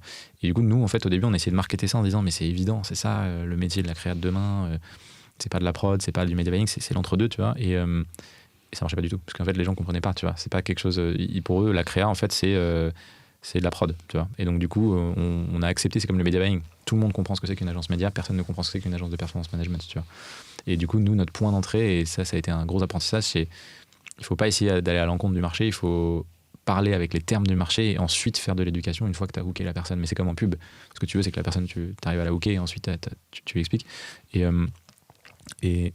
je pense un autre moyen de se différencier, pour moi, c'est de prendre peut-être un sujet où il y a un gap, tu vois. C'est pas forcément un sujet qui est nouveau, mais nous, notre promesse, entre guillemets, c'est de dire, il y a personne qui arrive à faire du méta, bien, oui, très peu de gens qui arrivent à faire du méta, nous, on va y arriver. Et donc, tu as beaucoup de marques qui sont venues par curiosité pour savoir est-ce que c'est vrai ou pas. Parce qu'on y arrive, on n'a pas réussi sur toutes les marques, mais il y en a qui ont réussi dans le lot, tu vois. Et du coup, je pense que ça faut être serein sur la promesse derrière, hein, faut être serein sur le service, parce que si tu dis juste, moi, je vais arriver à faire péter, à faire ce que personne n'a réussi à faire, il faut être capable d'assumer derrière. Mais je pense prendre le contre-pied d'un truc en disant, tu vois, nous, unpopular opinion, c'est les gens n'investissent pas sur Meta parce que en fait ça fonctionne pas. Nous on dit mais si ça fonctionne, c'est juste que vous savez pas le faire, tu vois. Et ça du coup ça crée un peu de la curiosité en disant on va tester, tu vois. Et maintenant c'est un peu plus démocratisé que ça l'était, mais à l'époque quand on s'est lancé sur Meta, c'était vraiment je dirais pas la 5e roue du carrosse, mais les gens voyaient pas ça comme un canal locomotive. C'était Google devant tout, c'était tu vois. Et je pense que TikTok va devenir le Meta d'il y a quelques années, tu vois. Ok. En tout cas, j'ai le sentiment que c'est ce vers quoi ça tend, quoi. Ok, c'est intéressant. En fait, on se rend pas compte à quel point le marché il évolue, parce que là aujourd'hui, tu te dis, les gens n'investissent pas sur Meta parce qu'ils savent pas le faire marcher. Ça semble hallucinant. Tu te dis, en fait, moi je lance, en plus c'est exactement le cas en ce moment, je lance un nouveau canal d'acquisition. Je fais pas du Google, je fais du Meta parce que je veux aller chercher un pool de clients qui me connaissent pas déjà ou qui sont pas intentionnistes. Et alors qu'en fait, des marques plus établies, ou même moyennement établies il y a 2 ans, n'osaient pas le faire parce qu'elles n'y arrivaient pas et parce qu'elles faisaient pas de créa. Et sur la partie créative stratégiste, c'est hyper intéressant. Bon, moi j'en cherche un, mais c'est assez. Pour le coup, t'as peu de profils qui ressortent. Et mais c'est vrai que pour un point que tu as soulevé qui est hyper intéressant, c'est quel est ton point d'entrée pour faire venir les clients. Quand j'avais l'agence en SEO, pour le coup c'était le SEO, on faisait que ça, modulo quelques petits écarts. Après, quand je suis redevenu freelance, du coup, je continuais exclusivement d'attirer des clients sur la promesse SEO. Mais les prestats que je faisais, on va dire que le SEO, c'était 30-40% de mon chiffre d'affaires. En fait, tout le reste, c'était du gros de manière plus générale, donc de l'acquisition. Et c'était tout canot. Et je pense que c'est un peu pareil si tu veux te lancer en créatif stratégiste aujourd'hui, c'est se dire, je vais attirer les gens sur un package de livrables, Exactement. soit du statique, soit de la vidéo, ou soit autre. Mais en fait, comme ils n'auront pas de strat créative, il faudra un moment sur une offre d'abonnement que j'arrive à vendre ça. Donc l'upsell sera cette partie-là. Bon, ça c'est ce que, je connais plusieurs freelances qui sont en train d'exécuter ça. Ouais. Pour le coup, ça marche. Après, il faut avoir des livrables de qualité, mais on sait parce que les gens connaissent et pas trop brusquer leur habitude. Nous, en avant, je fais un parallèle, mais on a déjà perdu des deals parce qu'on a été trop cavalier. Tu vois, on s'est dit, ah mais non, mais il faut que vous fassiez ça. Et du coup, exemple, tu vois, une marque qui est très dépendante de la saisonnalité. On va lui dire en fait, non, nous on pense que oui, il y a la saison, mais il y a aussi dans les périodes creuses, on peut faire ça, et donc en fait, lisser un peu votre revenu. Sur le papier, la strat est bien, mais en fait, c'est trop loin de ce que la personne a l'habitude de faire, et donc ça fait flipper, tu vois. Ou alors tu comprends pas. Et donc on a perdu des deals alors que sur le fond on avait raison, mais juste dans la manière de l'amener, je pense qu'on aurait gagné si on avait dit on va d'abord commencer par faire ce que vous savez faire, et en parallèle on va travailler sur d'autres chantiers. On aurait probablement signé. Et on aurait pu ensuite faire de l'éducation autour de comment. Et c'est toujours ce petit truc de. Faut entre guillemets. Faut pas chercher à avoir raison, faut juste chercher à gagner, quoi. Tu sais, il y a Hormozy qui a fait beaucoup de contenu sur la vente il y a pas si longtemps là. Ouais. Et dedans, il y a un truc qui m'a marqué parce que ça m'a fait réfléchir. Effectivement, j'ai aussi perdu des deals sur ce type de sujet. En fait, il dit ton prospect, il veut s'assurer que tu puisses l'accompagner vers son objectif. Ouais. Et il veut aussi valider que tu vas l'accompagner sur l'atteinte de son objectif de la manière dont il a envie de l'atteindre. Et tu as plusieurs plans qui sont possibles. Ouais. Si tu lui vends pas le plan qu'il veut faire à la base, il va pas bosser avec toi. 100%. Parce qu'il veut bosser, il veut faire autre chose. Même si tu as raison en plus, et qu'il le sait, c'est ça qui est frustrant. Mais... Ouais. Et le truc que j'ai décanté après sur nos process de vente, à la fois pour les freelances et aussi qu'on a en interne, c'est tu as le droit de faire changer d'avis ton prospect ou d'essayer de lui faire changer d'avis uniquement sur un truc pendant le process. Et tu choisis ton cheval de bataille. Et ensuite, par contre, sur tout le reste, il faut laisser le sujet et dire ça, on y reviendra plus tard. Et une fois que tu auras montré sur ce truc-là que tu avais raison, derrière, dans la collaboration, tu arrives à lui faire changer d'avis parce que ça y est, il te fait confiance et tu as pris la bonne posture, etc. Mais si tu lui dis non, en fait, il faut que tu changes ça, puis il faut que tu changes ça, et ça, là, tu le perds. Ouais, c'est intéressant. Il va jamais. Enfin, la marge paraît trop haute et en fait, ça fait peur. Donc là, on a un peu les clés du succès. Alors, en accéléré, mais on aura d'autres vidéos pour le 0-10K en freelance. Après, t'as le 10. Alors, moi, la suite des étapes pour moi, c'est 10-50. Ouais. 50, 80 ou 100. Enfin, 80, c'est le chiffre marketing, mais pour moi, c'est les mêmes problématiques que jusqu'à 100, quoi. Et après, 100, 200. Est-ce que tu partages les... Ouais, je pense. Ça coïncide à peu près avec le nombre de personnes en agence, que c'est très proportionnel. Plus tu fais chiffre, plus tu as besoin de personnes. Sauf si tu arrives à décorréler ton temps de ton chiffre. Je sais que c'est une de tes grandes batailles en agence, c'est pas facile. Mais globalement, c'est à peu près ça, les paliers. Et nous, ça correspond à 0 à 50, je dirais moins de 10, tu vois. 50 à 100, entre 10 et 20, et 100 à plus, entre 20 et... Là, on est 25, tu vois, et donc c'est à peu près ça. Et c'est les débuts. C'est ça. Ouais, donc, mais en fait, toi, t'es 25 et tu fais 170. Quasiment 190 là. Mais par contre, je pense qu'on est un peu en sous-staff. Donc, ça dépend de comment. Sur notre ICP, donc client idéal, si on n'avait que des clients de ce qu'on vise, on serait très bien. Donc les marges seraient excellentes. Voilà. Mais vu qu'on a encore des clients historiques et qu'on est en croissance, donc on recrute, t'as rarement une photo arrêtée, tu vois, sur un mois parfait en rythme de croisière, parce qu'on est toujours en croissance. Mais oui, c'est à peu près ça les grandes étapes. Qu'est-ce qui t'a permis, toi, de passer de 10 à 50 je sais plus en combien de temps c'était, c'est 7-8 mois, il me semble. Franchement, alors deux choses. Numéro 1, c'est l'acquisition. Ça peut paraître bête, mais j'étais un bourrin de LinkedIn pendant très longtemps. Il y a un moment où je tournais à 2 posts par jour même. Au bout d'un moment, j'ai arrêté parce que c'était trop. Et je pense que je me perdais un peu dans poster pour poster. Et déjà, un post par jour de qualité, c'est pas évident. Et je pense que c'est un peu vicieux LinkedIn parce que t'as personne pour te dire si ce que tu fais est bien pour ton business. T'as beaucoup de gens pour te dire si ce que tu fais est bien pour les likes, pour les commentaires, etc. Mais t'as très peu de gens. T'as pas d'indicateur en fait et le seul indicateur, c'est est-ce que ça génère des leads et est-ce que les retours, et ça c'est les signaux faibles, moi je suis particulièrement attentif, c'est est-ce que les retours que t'as, qu'il faut déceler dans une conversation, dans un message LinkedIn, dans ce que disent tes équipes, ce genre de choses, est-ce qu'ils sont en phase avec ce que tu veux véhiculer, tu vois, la crédibilité, l'autorité, ce genre de choses. Et si c'est pas le cas, je pense qu'il faut très vite réorienter. Donc moi, ça a été le cas 2-3 fois où je me suis un peu égaré, je suis revenu vite dans le bon chemin. Mais du coup, acquisition à fond. Nous, c'était LinkedIn, donc vraiment bombarder un canal d'acquisition et entre guillemets l'écrémer au possible. Chacun a je pense, sa zone un peu de génie. Moi, j'ai toujours beaucoup aimé écrire et LinkedIn, c'était assez simple pour moi parce qu'en plus, t'as peu de barrières, t'es pas obligé de te mettre en scène, en vidéo, etc. Donc, je l'ai bien poncé. Après, j'ai ouvert progressivement d'autres canaux, mais au début, 6 premiers mois, c'était que LinkedIn. Et le deuxième point, moi, qui m'a permis de passer très très vite, c'est en fait, jusqu'à 15-20 000, peut-être 25 000, je gérais encore des comptes. Ce qui me permettait d'avoir beaucoup d'éléments pour poster du contenu, ce qui me permettait d'être sûr que nos premiers process mis en place et la manière dont on délivre le service, elle était comprise et partagée par tout le monde. Donc on a eu beaucoup d'alignements sur les méthodes de testing, de scaling, et donc on a fait beaucoup de documentation là-dessus au début. Et ce qui m'a vraiment permis de passer un cap, c'est quand j'ai délégué les comptes à mon associé Jordan, du coup, qui est maintenant gère toute la partie performance, qui lui maintenant a délégué tous les comptes, donc il n'a plus aucun compte sous gestion, mais il pilote l'équipe qui gère les comptes. Et ça nous a fait passer un step, parce que moi, ça m'a libéré du temps. Ça nous a permis de tester en fait si nos process étaient viables et qu'on pouvait les faire par d'autres personnes. Et du coup, moi, j'ai pu me concentrer sur d'autres choses, recrutement, développement de la marque, ce genre de choses. Donc ça a vraiment été la première chose. Et après, il y a eu d'autres paliers quand on a continué, quoi. Ouais. C'est ça, je pense que tu as cette partie de te dire l'acquisition ne doit plus être un problème. Ouais. Donc je dois avoir trop de leads.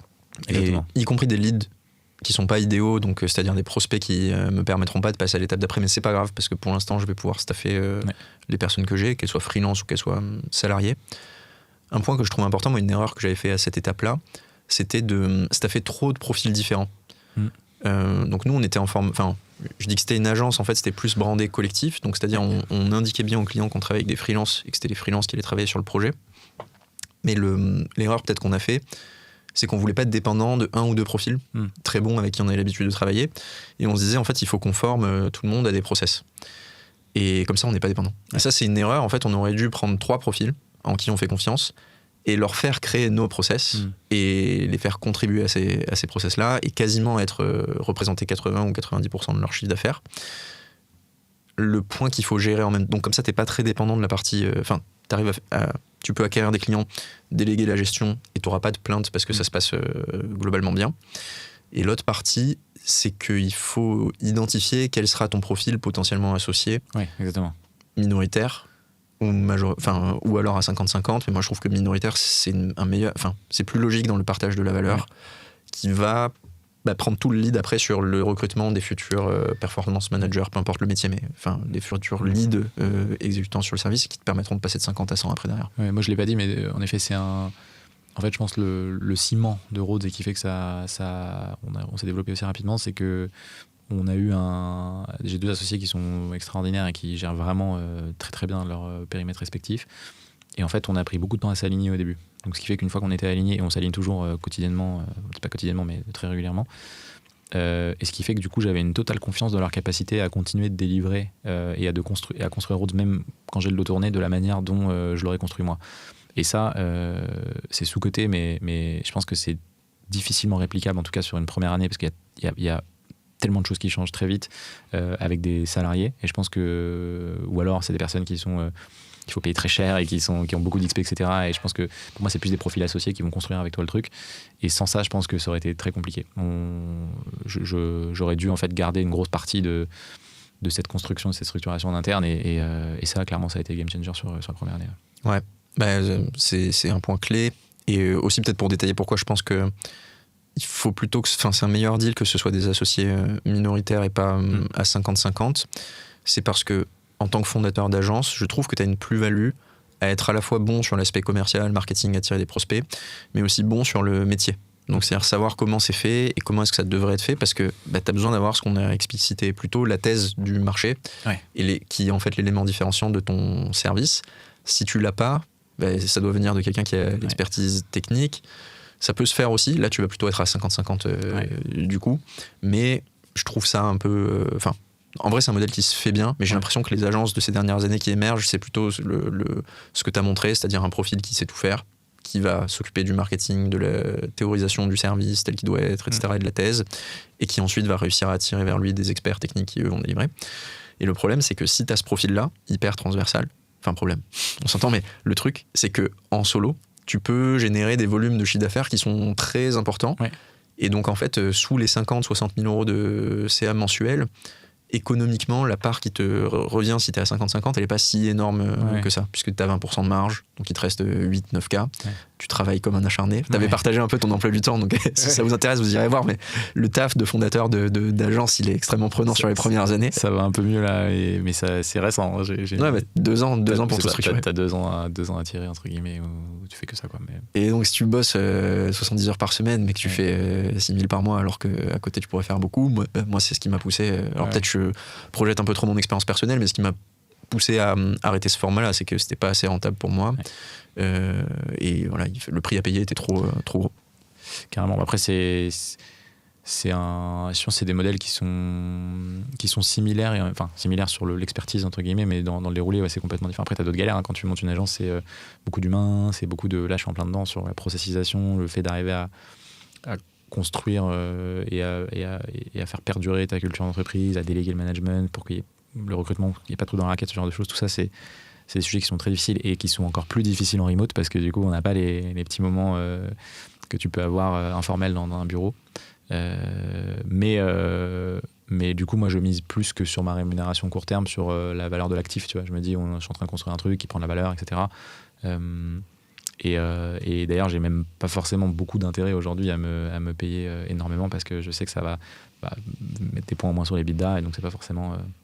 En tout cas à court terme. Après, on verra plus tard, mais ouais, c'est... Oui, non, mais c'est clair que tu es dans une logique différente et en fait, il faut le valider d'être capable de monter à 50 pour ensuite se dire, ok, là maintenant je crée vraiment un actif, quoi. De 50 à 100, ça a été quoi, toi, les facteurs qui ont permis d'y passer? Donc là, tu avais le socle solide qu'on a évoqué juste avant. Qu'est-ce qui fait qu'après, tu arrives à... Recrutement des personnes qui vont permettre à mes associés de déléguer. Donc là, on a fait des recrutements, je touche du bois, on n'a pas d'erreur de casting pour l'instant. Toutes les personnes qui sont entrées chez Rhodes sont toujours chez Rose aujourd'hui. Je sais pas combien de temps je vais pouvoir dire ça, mais à date, je suis content de le dire. Bref. Je réagis pas parce que tu me l'as dit tout à l'heure, mais c'est extrêmement... c'est une stat incroyable, c'est très rare. Et normalement, il y a plus de turnover, notamment sur les premières années. Ouais, non, franchement, c'est cool. Et puis l'équipe est ultra investis, franchement ils font du taf de ouf et ils ont autant envie que moi qu'on réussisse, donc non, franchement je suis très content sur le recrutement. Donc ça nous a permis de commencer à déléguer et de tester aussi un autre niveau un autre niveau de process, tu vois. C'est plus moi qui délègue mes associés, c'est mes associés qui délèguent à quelqu'un d'autre, donc t'as encore, tu vois, un layer supplémentaire. Ça c'est principalement ce qui nous a apporté l'acquisition toujours. On a commencé à ce moment-là aussi à diversifier un peu. Donc, comme je te disais, on a fait nos premières erreurs en essayant de vendre des trucs à tout va. Mais surtout, on s'est rendu compte qu'on avait une limite en faisant que du Facebook Ads. Parce que nos clients, ils demandaient du social. Certains clients nous disaient, vous faites pas de Google? Ah, mais moi, je préfère avoir tous mes œufs dans le même panier, donc je préfère avoir une seule agence, etc. Donc, c'est posé la question longtemps de est-ce qu'on garde que Facebook ou pas. Donc, on a d'abord évolué vers social. Ça a été très longtemps notre positionnement jusqu'à encore septembre de l'année dernière. Donc, c'était social ads. Même si on faisait du Google, on communiquait beaucoup sur social. Et progressivement, on a ouvert, donc ça c'est plus tardivement, mais on a commencé à ajouter du Google, etc. Donc diversification, ce qui nous a permis d'aller chercher d'autres types de clients plus gros, potentiellement de réduire le churn aussi, parce que quand tu vends plusieurs services, c'est plus dur de quitter que quand tu vends juste du Facebook en test. Tu peux dire oui, non, tu vois. Et surtout d'augmenter le panier moyen. Donc ça nous a bien porté. Et au bout d'un moment, on s'est rendu compte aussi que en fait, l'acquisition, c'est bien, mais au bout d'un moment, c'est une équation économique. Tu vois, si tu as beaucoup de clients mais qui te payent 1 500 € par mois, ça marche pas, tu vois. Et tu vas juste épuiser tes équipes, tu vas pas avoir beaucoup de rentabilité à la fin. Et donc, progressivement, on a toujours eu comme objectif de faire monter le panier moyen, en augmentant nos prix, en mettant des prestats additionnels, etc. Donc, ça a été vraiment ça. Et il y a eu sur toute la première année, la partie créa, c'était un gros challenge aussi pour nous qu'on n'a pas réussi jusqu'à ce qu'on fasse 100 000 à peu près par mois. Et c'est aussi ça qui nous a permis de passer des paliers. C'est la partie créa, on avait du mal à trouver l'offre. On a mis 1 an à basculer vers une offre à 100% en abonnement, en recurring, et on a mis, je pense, encore 6 mois avant de trouver la bonne manière de vendre l'offre en recurring, parce qu'il n'y a pas beaucoup de modèles sur le marché en fait, de gens qui font ça. Et maintenant, c'est bon, ça tourne, on a entre guillemets craqué le truc. Mais ouais, globalement, c'était à peu près ça. Ouais, donc si je reformule, c'est le passage peut-être de...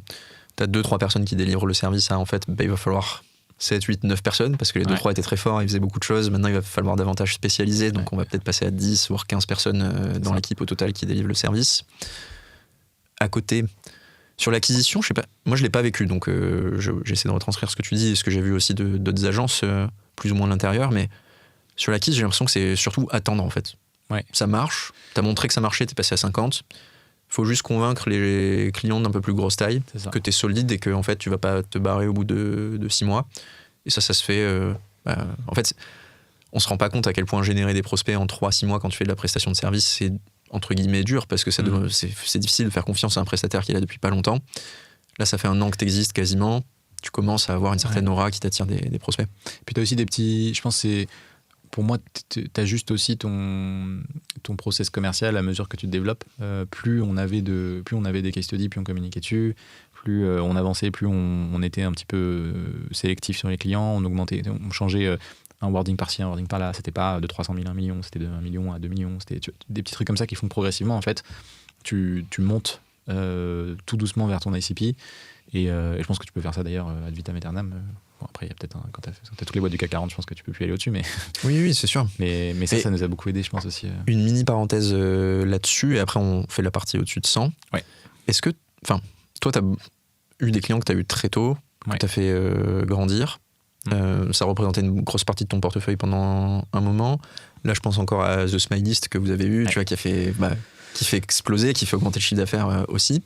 Est-ce que de se dire je mets des barrières à l'entrée trop tôt, donc il faut que la boîte elle fasse 1 ou 2 millions de chiffre d'affaires minimum, risque pas de t'empêcher d'aller sécuriser ce type de compte? Est-ce que tu penses que finalement c'est quand même facile, tu vas d'aller choper des grosses boîtes même si tu les as pas eues depuis le début? Alors, c'est une bonne question. J'ai eu peur de ça en mettant ce type de critères et ça a eu un effet vertueux que j'aurais pas pu anticiper, qu'en fait il y avait des marques qui faisaient pas 1 million mais qui sont venues nous voir en disant je sais qu'on fait pas 1 million mais on a trop envie de bosser avec vous. Et donc du coup ça te met dans une posture de on va voir ce qu'on peut faire, tu vois. Alors qu'en réalité c'est des marques sans juste ce petit critère là, potentiellement tu t'aurais démarché dans tous les cas, tu vois, à l'époque. Aujourd'hui on est vraiment ferme, sauf si toutes conditions sont réunies, que la marque elle peut assurer financièrement. Souvent il y a des fonds derrière, c'est des cas très spécifiques, mais on bosse quasiment plus avec des marques qui se lancent. Et je crois que The Smileyst, quand ils sont rentrés sur une offre vraiment mais au ras des pâquerettes. Et c'était parce qu'on kiffait le projet, qu'on nous avait mis en reco et qu'on pensait qu'il y avait un potentiel, mais c'était tout petit, tu vois. Et en fait, on a bossé avec eux progressivement, on a vu qu'il y avait un potentiel, on l'a senti. Donc progressivement, on a augmenté la facture. Je pense ils font partie des clients qui ont les factures historiques les plus avantageuses. Mais à côté, c'est une très belle success story, donc on les adore et c'est trop cool. C'est surtout gratifiant, je pense, pour l'équipe de voir que c'est un client avec qui on a commencé à bosser, qui était tout petit et qui maintenant a fait 1 million en 7 jours après un passage qui va être mon associé. C'est quand même une belle success story et pour nous. Mais aujourd'hui, typiquement, des The Smileys, ils passeraient plus, quoi. Donc on rate. À l'époque, les The Smileys les futurs The Smileys, ils passent. Aujourd'hui, ils passent bien sûr, mais à l'époque, ouais. Et en fait, un autre point que ça soulève aussi, que je trouve incroyable et assez représentatif de ce que vous arrivez à construire, c'est que moi, ce que j'avais remarqué, donc en SEO sur notre secteur, tu as vraiment 2 types de missions. Tu as les missions de lancement, donc la boîte n'a pas fait de SEO pour l'instant, et donc tu vas la lancer de zéro, et les missions d'optimisation. Et donc les missions d'optimisation et les missions de lancement, c'est pas les mêmes profils qui travaillent dessus, c'est pas les mêmes enjeux, c'est pas les mêmes attentes côté client. Et en fait, l'expertise que tu développes en tant que prestataire e-commerce à lancer des marques et les faire exploser est pas la même que celle qu'il faut pour continuer de développer The Smileyst maintenant qu'ils ont atteint leur aura. Et toi, tu as réussi à garder les équipes en interne, donc celles qui ont lancé les marques et celles qui continuent de les faire parfait. Qu'est-ce que vous mettez en place aussi là-dessus pour continuer de progresser? Je pense que ça peut aussi... c'est un challenge, tu vois, à partir du moment où tu es à 100, de continuer à devenir meilleur sur un autre type de problématique que ce que tu as eu. C'était un vrai sujet... En fait, tu as des marques qui viennent nous voir en disant on sait que vous savez faire passer des marques de 0 à 2 millions, qu'est-ce qui nous garantit que vous savez faire passer de 2 à 5? Et à l'époque, on n'avait pas de vrai case study qui illustrait ça, donc tu étais un peu con face à cette question, tu te dis rien, tu vois. et donc en fait, tu es obligé de faire, et nous, une manière de compenser ça, c'est aussi par les recrutements. Donc on recrute des profils qui sont de plus en plus seniors, particulièrement sur les postes performance manager, parce que c'est le cœur de notre business. Et en fait, c'est des personnes qui viennent avec une caution, qui ont déjà beaucoup d'XP et qui apportent des choses à l'équipe. Et donc, ça fait rayonner, tu vois, un peu leurs compétences sur le reste. Et donc, ça monte tout le monde au niveau. Donc je pense qu'en fait, c'est comme tout, on était obligé de faire, d'avoir un premier case study, de montrer, etc. Mais entre guillemets, d'acheter de l'expertise et de l'expérience, c'est aussi une manière d'aller plus vite, tu vois. Et nous, je sais qu'on a des profils qui sont arrivés, qui ont quand même pas mal de bagages, qui ont déjà géré des énormes budgets, etc. Donc ça, c'est rassurant pour les clients. Parce que tu dis, l'équipe historique, oui, ils ont jamais fait passer une marque de 5 à 10 millions, mais cette personne-là, bah oui, et donc ça te permet de signer un type de client comme ça, donc un autre, puis communiquer sur ce genre de choses. Donc aujourd'hui, c'est comme ça qu'on fait principalement. Ok, ouais, donc tu vas recruter en externe la prestation, enfin l'expertise dont tu as besoin. C'est vrai que c'est un bon point. L'avantage du format collectif aussi, c'est-à-dire que tu délègues à des freelances, c'est que nous, c'est comme ça qu'on a construit les premières études de cas en fait. Ouais. Alors, j'avais des process de vente qui étaient bien carrés parce que j'avais bossé pour une plateforme de freelance avant, donc j'arrivais à convaincre la majorité des clients sans case study. Ouais. Mais à partir du moment où on avait 10 freelances dans le collectif, en fait, j'avais tous les cases des freelances qu'on pouvait synthétiser. Puis eux, ils ont envie, de permettre d'attirer des missions aussi parce que tu les staffs, donc c'est win-win. En fait, en agence, tu peux faire la même chose. T'achètes enfin, tu vas pas utiliser les cases des autres agences. Non. Par contre, tu peux acheter la personne et dire qui va bosser sur votre projet. Et lui, voilà le type de compte qu'il accompagne ou elle. Et puis, je pense que comme dans tout modèle de prestation de service, c'est quand même le consultant avec qui tu bosses qui fait la qualité de ton service. Donc, c'est pour ça que nous, on est extrêmement regardant sur les profils qu'on recrute, parce que moi je crois pas beaucoup au système d'une agence où en fait t'as que des juniors mais avec des process béton. Je pense que l'expérience ça s'invente pas, quoi. Soit t'as bossé et t'as géré, t'as fait 4-5 ans de métier, soit non, tu vois, et du coup bah en face c'est beaucoup plus rassurant, tu vois, quand tu mets quelqu'un, tu dis bon bah cette personne elle a déjà tant d'XP, elle a fait ça, tu vois, si elle fit en plus avec les valeurs, etc., t'as moins de chances de te planter. Ce qui est un coût. Mais dans notre logique d'aller chercher des clients de plus en plus exigeants, c'est le pari qu'on a fait en tout cas. Donc ce que tu dis, c'est que passer les 100, je paraphrase, mais tu vas devoir recruter des profils qui ont fait ce que tu n'as pas fait, plutôt qu'essayer de recruter des profils que tu vas former à faire ce que tu as fait historiquement. Sinon, tu vas continuer de bosser avec les comptes. Enfin, tu auras du mal à convaincre les comptes que tu veux viser pour passer à l'étape d'après. Ouais, alors pas que, parce que du coup, on a aussi des personnes qui historiquement ont fait, tu vois, passer des marques de 0 à 2, qui bossent sur des comptes aujourd'hui qui font de 2 à 5. C'est juste que dans le wording, tu vois, et dans la manière de présenter auprès des sales, on va moins communiquer sur le fait que c'est pas forcément des choses qu'on a fait, en tout cas à l'époque, tu vois. Et par contre, ce qui est cool, c'est que les équipes, elles sont ultra motivées par le challenge. Donc quand tu leur donnes un projet en disant, bon, bah, faut pas te planter parce que clairement, c'est entre guillemets la première fois qu'on fait ça. On a la chance d'avoir une bonne réceptivité par rapport à ça, et donc les gens se motivent et voilà. Et après il y a aussi une vérité, c'est que sur Meta, le CA pour nous c'est un proxy, mais tu as des marques qui font 2 millions qui dépensent plus que des marques qui en font 10, et nous par contre on a géré des très gros budgets, tu vois. Donc on est en capacité sur Meta, sur Google, d'aller jusqu'à plusieurs centaines de milliers d'euros de niveau de dépenses par mois.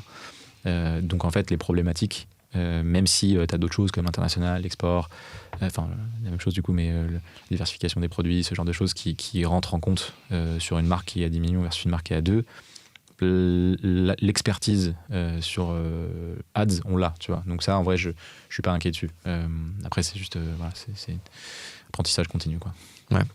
Bon, je voulais faire une partie complète sur la stratégie de contenu d'expertise. T'as mis un truc en application que je recommande beaucoup, c'est dire on va globalement faire du contenu d'expertise, même si tu disais à un moment tu faisais beaucoup de volume, donc il fallait aussi meubler. Mais au global, c'était un bon exemple. Donc, dans les formations, dans les coachings qu'on fait de freelance, tu reviens souvent. Merci. Il y a une étude de cas que tu avais sortie aussi que j'avais trouvé extraordinaire, tu vois, qui est dans les exemples. Comment construire une étude de cas, voilà, ça c'est un bon exemple. Donc je trouve que tu as été extrêmement pertinent là-dessus, sur plusieurs plateformes. Là aujourd'hui, c'est quoi ta stratégie de contenu ? Pour essayer de faire court, en gros, ma strate de contenu, c'est... J'essaye de la faire évoluer sans trop casser ce qui fonctionne. Ma strate de contenu, j'ai toujours une ligne directrice, c'est j'essaye de créer du contenu pour notre cible. Et donc, j'essaye du mieux que je peux de me poser la question de qu'est-ce que ma cible a envie de consommer comme contenu et qu'est-ce qui va lui être utile. Et après ça, je le décline sous différents formats, sur différentes plateformes. Donc j'ai LinkedIn, YouTube, podcast, TikTok, Insta dans une moindre mesure, et j'ai une newsletter. Et en fait, en fonction des formats, je vais adapter le contenu. Typiquement, sur LinkedIn, je vais poster beaucoup j'ai de moins en moins de contenu très technique parce que c'est moins moi qui suis dans les comptes. Mais par contre, je mets en place des systèmes pour que l'information remonte des équipes vers moi et que je puisse m'en imprégner et potentiellement faire du contenu dessus. Mais je vais plutôt aller chercher tu vois, des sujets sur le marché, sur un peu des des idées reçues qu'on peut avoir, ce genre de choses, pour entre guillemets catcher l'attention des marques qui voudraient bosser avec nous et ensuite les amener à consommer d'autres types de contenu. Sur YouTube, je suis encore sur du contenu qui est assez didactique. Donc je fais moins de formations où j'explique comment créer une campagne. Par contre, je fais beaucoup de contenu sur typiquement des sujets, c'est comment passer un compte à 10 000 euros de spend par mois. Ça, même si j'ai pas les mains dedans, tous les concepts et les principes, je peux les expliquer. Et donc ça, je sais que potentiellement, c'est une vidéo qui va pas faire 280 000 vues, tu vois, mais par contre, qui va faire des vues qui sont très qualifiées. Parce que si tu regardes ça, c'est que tu es déjà très qualifié comme étant un client potentiel pour Rhodes. Podcast, c'est un peu différent parce que ce que je cherche, c'est pas à faire de la vente directe. J'ai vraiment envie qu'on soit positionné comme les numéros 1 sur l'écosystème, dans l'écosystème, sur notre métier dans l'écosystème e-com. Et donc, j'essaie d'interviewer des experts de leur domaine respectif autour du métier du e-com. Et ce que je veux, c'est pas que quelqu'un vienne nous découvrir, aller sur le podcast en disant c'est un truc commercial. Je veux juste que les gens se disent tiens, il y a du contenu intéressant sur le e-com. Et du coup, peut-être ou pas, peu importe, hein, s'ils trouvent de la valeur, tant mieux. Et si indirectement ça génère une opportunité, encore mieux. Ils nous découvrent et ils se disent tiens, qu'est-ce qu'ils font ? Ok, c'est cool. Ce podcast est construit par Rhodes et j'ai entendu parler d'eux sur tel truc, ils sont bons et comme tu vois. Donc c'est très diversifié ce que je fais et c'est de temps en temps je glisse des petits épisodes uniquement méta parce que je sais que mon audience elle aime bien ça, mais méta ou e-com. Et voilà. Et après les autres formats c'est TikTok, Insta, que c'est assez basique où je fais du facecam où en gros j'ai un script et je passe la vidéo. Ça nous rapporte quelques leads. Insta pas beaucoup, j'avoue que je n'ai pas encore craqué la plateforme. Mais ça, c'est la strate de contenu globalement, c'est la strate de contenu qui passe via mon profil. Et moi, mon vrai enjeu, là, c'est justement de me rendre un peu dispensable parce qu'aujourd'hui, même si notre mix d'acquisition, il est assez diversifié, il y a quand même une grosse partie de ce mix qui passe à travers mes contenus. Et ce que je veux, c'est que demain, si je me prends un bus, je me le souhaite pas, mais que je suis bras dans le plat pendant 3 mois, la boîte continue de tourner et la machine d'acquisition continue de tourner. Et ça, c'est un vrai challenge parce que je veux continuer à poster du contenu, mais du coup, il faut que je remplace le contenu qui était lead magnet, entre guillemets, avant par d'autres sources de contenu, comme du SEO, comme les posts LinkedIn de ma team, et globalement des contenus qui émanent pas que de moi, tu vois. Vrai challenge, pas facile, j'ai pas encore craqué le truc, mais c'est en cours et ça prend un peu de temps, quoi. Ok. On n'aura pas le temps d'aborder LinkedIn plus en détail, ouais. Mais à un moment, tu avais dit que TikTok était... Je sais pas si tu n'avais pas dit que c'était ton premier canal. Pendant quelques mois, ça a été le numéro 1, ouais. Ok. Et alors, je suis pas du tout sur TikTok pour l'instant. C'est quoi le type de contenu que tu fais ? Enfin, c'est quoi ta stratégie TikTok ? C'est paradoxalement, c'est du contenu qui est pas vraiment TikTok friendly. Parce que je faisais pas de trends, il y avait pas de gros efforts sur le montage. C'était juste, je prenais mes posts LinkedIn qui ont mieux marché. J'adaptais un tout petit peu le script pour qu'il soit plus sympathique et du coup, quand je le récitais, j'étais un peu plus en mode tutoiement, ce genre de choses. Et je le postais. Et en fait, j'ai fait ça pendant 1 an et demi, et ça m'a fait une petite audience c'est pas énorme, genre 20 000, là je suis à 23 000, un truc comme ça, 24 000, mais du coup que du contenu de niche, tu vois. Et donc en fait, le retour que j'avais, c'est marrant, ça change justement du contenu TikTok qu'on voit habituellement, et donc en fait ça donne envie de regarder, mais que si on est intéressé par les sujets. Donc ça nous a généré pas mal d'opportunités, ça a aussi joué soit en acquisition mais aussi en réassurance, donc c'est-à-dire des gens qui nous ont découvert sur LinkedIn, qui nous ont vu sur TikTok, ou qui m'ont vu sur YouTube, qui m'ont vu sur TikTok, enfin bref, et donc ça venait rajouter une petite pierre dans le truc. Et aujourd'hui, justement, je suis en train d'essayer de faire d'autres formats, typiquement plus réseaux sociaux friendly. Et ça apporte moins de leads. Donc, tu vois, comme quoi, il n'y a pas de règles. Enfin, il y a quand même une constante, c'est que c'est un peu ce dont on parlait tout à l'heure avant le podcast, mais plus ton contenu est expert, moins tu fais de leads, mais plus il est bas de funnel et potentiellement il va te générer des opportunités, quoi. Enfin, moins tu fais de likes, mais plus il va te générer d'opportunités, quoi. Donc, ouais, exactement. Et est-ce que tu penses que... Enfin, j'imagine que oui, tu as essayé de publier tes shorts sur LinkedIn. Ouais. Là, aujourd'hui, j'ai l'impression, je l'ai pas encore fait, mais que LinkedIn va pousser la vidéo. Est-ce que ça fonctionne ou est-ce que c'est un autre format la vidéo LinkedIn que le short TikTok ? J'ai pas assez de recul pour te dire exactement ce que j'en pense, que c'est assez récent. Et moi, mon fonctionnement, c'est très simple. C'est tous les lundis, avec ma content manager, on shortlist en gros des vidéos qui ont bien marché sur TikTok. On en prend une et on la cross-post sur LinkedIn le samedi. Ok. Tu fais pas encore de contenu vidéo natif LinkedIn ? J'ai jamais fait encore, donc c'est vraiment du cross-post de vidéos. Généralement, elle marche plutôt bien. Pas dingue, mais ça fait à peu près autant qu'un post LinkedIn en termes de reach. Moi, ça m'enlève un slot sur lequel je dois écrire du contenu. Donc, et je teste le format. Il y en a certaines qui prennent, je sais pas pourquoi, ça fait 200 000 impressions, mais genre très peu de likes. Je pense que l'algo. Ouais, j'ai vu passer des trucs là d'impression qui sont énormes par rapport au volume de Ouais, likes, mais mais je sais pas si c'est vraiment compté, genre s'ils comptent pas des vues de 2-3 secondes par non, exemple. c'est ça. En gros, t'as impression, mais en dessous, ils avaient rajouté un indicateur, je crois qu'ils l'ont enlevé d'ailleurs, c'est le nombre de vues. Et en fait, quand tu vois, t'as 200 000 impressions, mais t'as genre 2000 vues, tu vois. Donc en réalité, c'est Ok. comme si t'avais 2000 impressions. Ce qui reste hyper quali. Hein. Ce qui reste quali. Mais aujourd'hui, j'ai pas senti que c'était non plus un game changer sur ma stratégie de contenu à date. Bon bah top, bah, il faut qu'on s'arrête là et on refera un épisode si jamais il y a des questions, des trucs sur lesquels on peut rentrer plus en détail. Merci beaucoup pour ton temps. Et puis est-ce que tu as un dernier truc que tu voulais ajouter sur l'épisode Non, bah écoute, merci de... Où est-ce qu'on peut te suivre? Alors, vous pouvez me suivre sur LinkedIn principalement, c'est là où je suis le plus actif et le plus réactif. Alors, réactif pas toujours parce que j'ai beaucoup de messages en retard, mais je fais de mon mieux. Mais LinkedIn, c'est Étienne Garcia. Et ouais. Et YouTube pour progresser. YouTube, exactement. Si, sur la partie un peu ads, e-commerce et histoire agence, où je partage un peu je documente un peu notre croissance, quoi. Génial. Bah écoute, salut Étienne, et puis à une prochaine. Merci Rémi. Ciao. Salut.